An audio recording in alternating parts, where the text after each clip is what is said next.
श्री शिवाय नमस्तुभ्यम।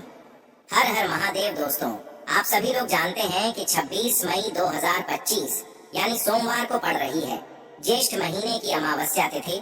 और दोस्तों, ये वो तिथि है जो ज्येष्ठ महीने में पड़ने वाली सबसे बड़ी तिथि है, क्योंकि यह सोमवार के दिन पड़ रही है और इसका बहुत ही बड़ा और विशेष महत्व होता है। पूज्य गुरु जी ने कहा है, अगर कभी भी मौका लग जाए और ज्येष्ठ महीने की अमावस्या तिथि सोमवार को पड़ जाए तो आप लोगों को 11 चावल के दाने वाला उपाय तो अवश्य ही करना चाहिए। इन दोनों का संयोग बहुत ही कम आता है। और दोस्तों, पूज्य गुरु जी ने अपनी शिव महापुराण की कथा में बताया है, इस दिन आपको 11 चावल दाने वाला उपाय तो अवश्य ही करना चाहिए, क्योंकि ऐसा दिन पूरे साल में सिर्फ एक ही बार आता है।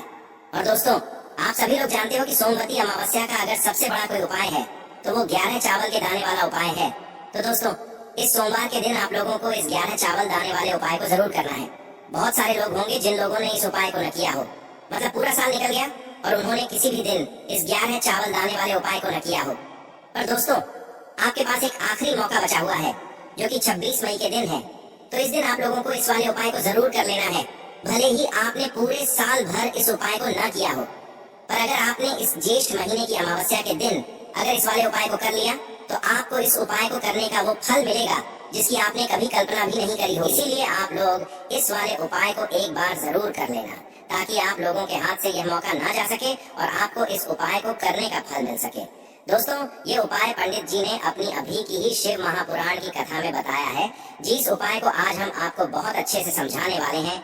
इस वीडियो को देखने के बाद इस उपाय को समझने के लिए आपको कोई और वीडियो को देखने की जरूरत नहीं पड़ेगी। तो चलिए दोस्तों, उपाय को शुरू करते हैं।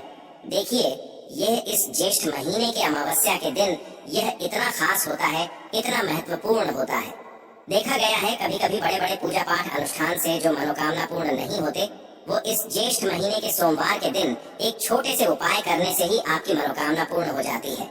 और बहुत सारे लोगों ने इस उपाय को किया भी है और उनको इस उपाय को करने का फल भी जरूर मिला है। अगर आप लोग भी इस उपाय को सोमवती अमावस्या के दिन करना चाहते हैं तो आप इस उपाय को पहले अच्छे से समझ लेना, सुन लेना, उसके बाद करना, आपको इस उपाय का फल जरूर मिलेगा। और इस उपाय को कर लेने से आपके घर में चाहे किसी भी प्रकार की दुख और समस्या क्यों ना चल रही हो, आपको उसका कारण भी नहीं पता है कि भाई ये समस्या किस कारण से चल रही है। उसका कुछ भी कारण हो सकता है, जैसे पितृदोष हो सकता है या किसी भी तरह का मंगल दोष भी हो सकता है। तो इस दिन आप लोगों को ये वाला उपाय कर लेना है। ये एक ऐसा उपाय है जिस उपाय को अगर किसी विशेष दिन पर किया जाए तो भाई उस विशेष दिन का जो है वह तो हमें मिलता ही मिलता है, पर हमने उस दिन पर इस उपाय को किया है तो हमें उससे भी बड़ा फल मिलता है और फल बहुत जल्दी मिलता है। आप इस उपाय को बहुत ही बड़े और विशेष दिन पर कर रहे हो, तो चलिए अब उपाय के बारे में बात करते हैं। लेकिन उससे पहले आप लोगों को यह जानना आवश्यक है कि आखिर यह उपाय किस समय करना है, किसको करना है और कैसे करना है। तो चलिए हम आगे आपको वीडियो में एक एक करके बता देते हैं। लेकिन उससे पहले अगर आप लोग हमारे चैनल पर नए हैं तो हमारे चैनल को सब्सक्राइब कर लेना और इस वीडियो को लाइक करके कमेंट बॉक्स में श्री शिवाय नमस्तुभ्यम ओम नमः शिवाय जरूर टाइप कर देना। और अपने फायदे के लिए, गरीबी दूर करने के लिए इस वीडियो को पूरा देख कर जाना, तभी आपको लाभ की प्राप्ति होगी। यदि आज आपने वीडियो को बीच बीच में से देखा, काट काट कर देखा, तो आपको जीवन में कभी सफलता हासिल भी नहीं होगी। तो दोस्तों, इस 11 चावल के दाने वाले उपाय को हमें इस सोमवार अमावस्या के दिन कैसे करना है, किसको करना है, किस समय करना है और कहां पर करना है, ये सारे सवालों के जवाब आपको इस वीडियो में मिल जाएंगे। और जो ये वीडियो देखेगा भाई, उसको 11 चावल के दाने वाला उपाय जरूर करना चाहिए, क्योंकि इस दिन एक चावल दाने का भी बहुत ही बड़ा और विशेष महत्व होता है। और जब बात आ जाए 11 चावल दाने की तो ये सोने पे सुहागा वाली बात हो जाती है और ये एक बहुत ही बड़ा उपाय हो जाता है इस सोमवती अमावस्या का। तो अब दोस्तों, इस 11 चावल के दाने वाले उपाय को आखिर करना किसको है, सबसे पहले हम लोग वो बात जान लेते हैं। तो देखो, घर की जो बड़ी माताएं बहनें होती हैं, उन माताओं बहनों में से कोई भी एक बड़ी माता बहन इस वाले उपाय को कर सकती है। और दोस्तों, अगर आप चाहें तो अपने घर में से सभी सदस्यों को भी इस उपाय को करवा सकते हैं। अगर किसी व्यक्ति की खुद की कोई मनोकामना है, खुद की कोई दुख और परेशानी है जो कि वह अपने लिए ही करना चाहता है इस वाले उपाय को, तो वह खुद अपने लिए भी कर सकता है।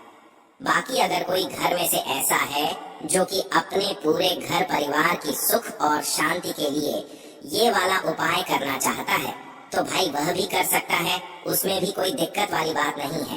कहने का मतलब ये है कि इस उपाय को हर एक सदस्य भी कर सकता है और पूरे घर परिवार के सदस्य के लिए घर की बड़ी माताओं बहनों में से कोई एक माता बहन भी कर सकती है। माताएं बहनें अगर घर में उपस्थित न हो या वो यह वाला उपाय न कर पा रही हो, तो फिर घर का कोई बड़ा सदस्य भी इस 11 चावल के दाने वाले उपाय को कर सकता है, चाहे फिर वह पुरुष ही क्यों न हो। उसमें कोई भी दिक्कत वाली बात नहीं है। अब दोस्तों, इस 11 चावल के दाने वाले उपाय को हमें करना कहाँ पर है?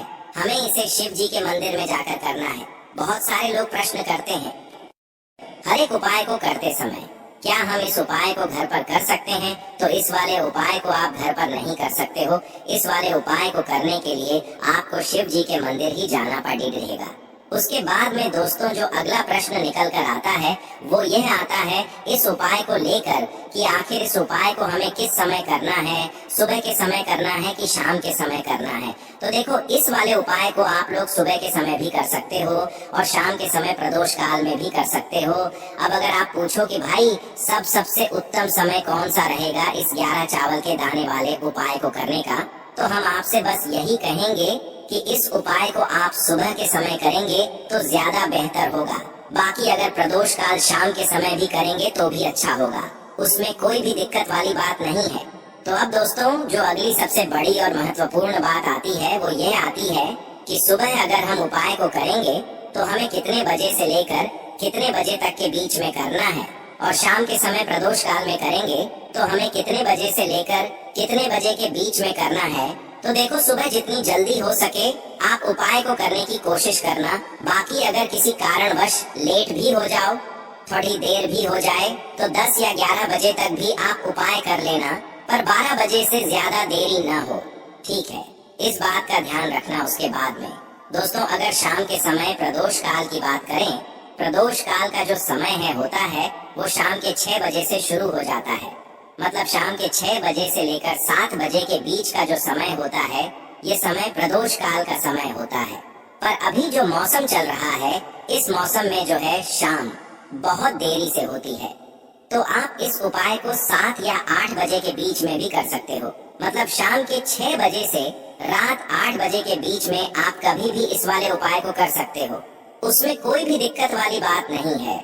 अब दोस्तों यहाँ पर इस उपाय को लेकर एक और सबसे बड़ी बात ये निकल कर आती है कि इस 11 चावल के दानों को हमें लेना कहाँ से होता है, और हमें इस उपाय को करने के साथ में क्या और कुछ भी सामग्री ऐसी होती है जो शिव जी के मंदिर लेकर जानी पड़ती रहती है। तो देखो यहाँ पर हम आपको बता दें, सबसे पहले आप लोग ये जान लो कि ये जो 11 चावल के दाने वाला उपाय है, सिर्फ और सिर्फ आप उपाय की सामग्री लेकर कभी भी शिव जी के मंदिर मत जाना, क्योंकि हमें भगवान के सामने यह नहीं दर्शाना है कि अगर हम भगवान शिव जी के मंदिर आए हैं तो अपने फायदे के लिए आए हैं। तो इसलिए जो भी पूजन सामग्री है उपाय सामग्री है, 11 चावल के दाने, इसके साथ में आपको पूजन सामग्री भी जरूर लेकर जाना है। देखो, अगर सुबह के समय उपाय कर रहे हो तो सीधी सी बात है, 1 लोटा जल तो आप लेकर जाओगे ही जाओगे। वही 1 लोटा जल अगर मिट्टी का जल हो तो बहुत अच्छा रहेगा। मिट्टी का जल कैसे बनाया जाता है इसके लिए हमने पहले से बहुत सारी वीडियोस बना दी है। आपके पास इस दिन एक आखिरी मौका रहेगा मिट्टी का जल शिव जी पर चढ़ाने का और उपाय को करने का। बहुत बड़ा आपको इस दिन फल मिलेगा। तो इसलिए इस दिन हो सके तो भाई मिट्टी का जल चढ़ाना, तो अपने साथ में कम से कम 1 लोटा जल तो आपको लेकर जाना ही जाना है। अगर मिट्टी का जल नहीं है तो घर का जल भी आप इस्तेमाल कर सकते हो। इसके अलावा जो भी पूजन सामग्री है, देखो 11 चावल के दाने ये अलग आपके रहेंगे और जो आपकी पूजन सामग्री रहेगी वो अलग रहेगी। पूजन सामग्री में आप जो भी चीज लेकर जाना चाहे वो लेकर जा सकते हैं, उसमें कोई भी दिक्कत वाली बात नहीं है। वहीं अगर हम बात करें शाम के समय की, तो शाम के समय शिव जी पर जल नहीं चढ़ता है, इसीलिए शाम के समय आप लोग एक दीपक तैयार कर लें जो कि गोल बत्ती का आटे का शुद्ध देसी गाय का घी का होगा, है ना?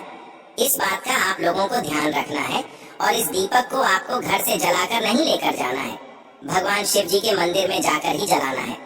इस बात का भी आप लोगों को ध्यान रखना है।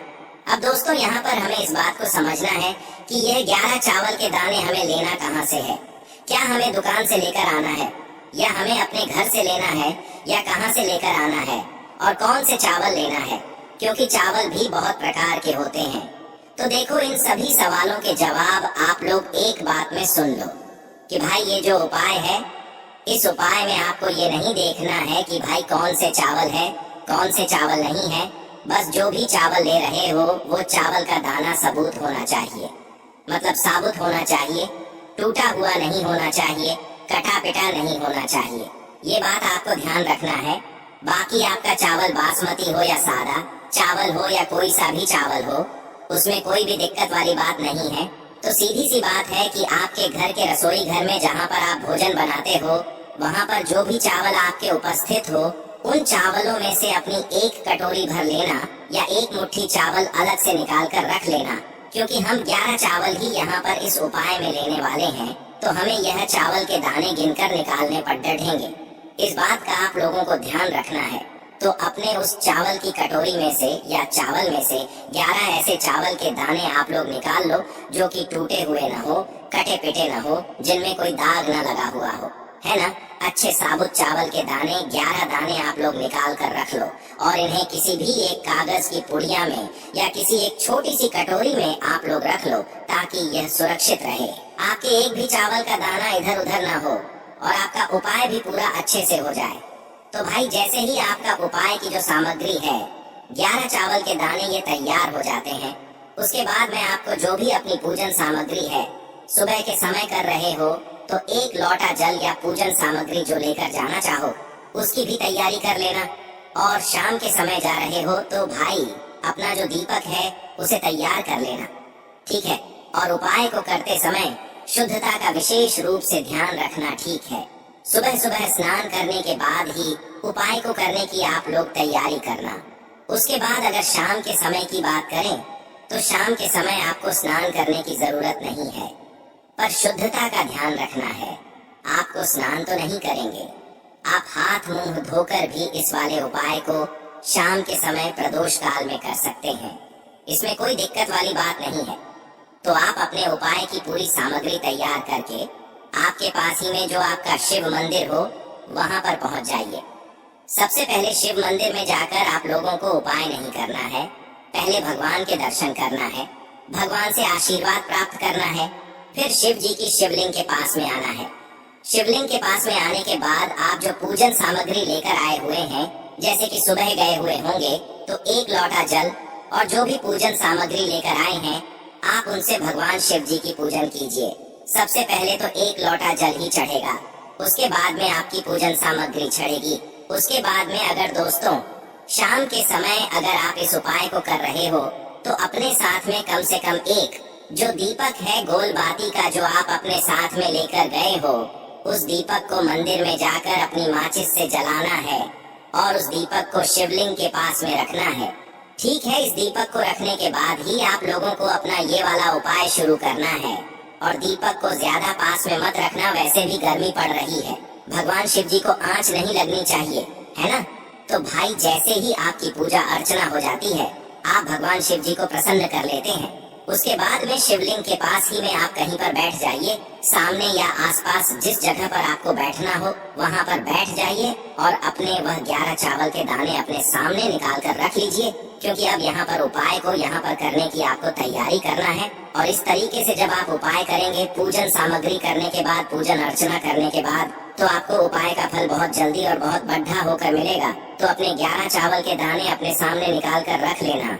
और यह जो उपाय है यह आपकी सीधे हाथ की हथेली से होगा, इसलिए इस बात का भी विशेष रूप से ध्यान रखना है।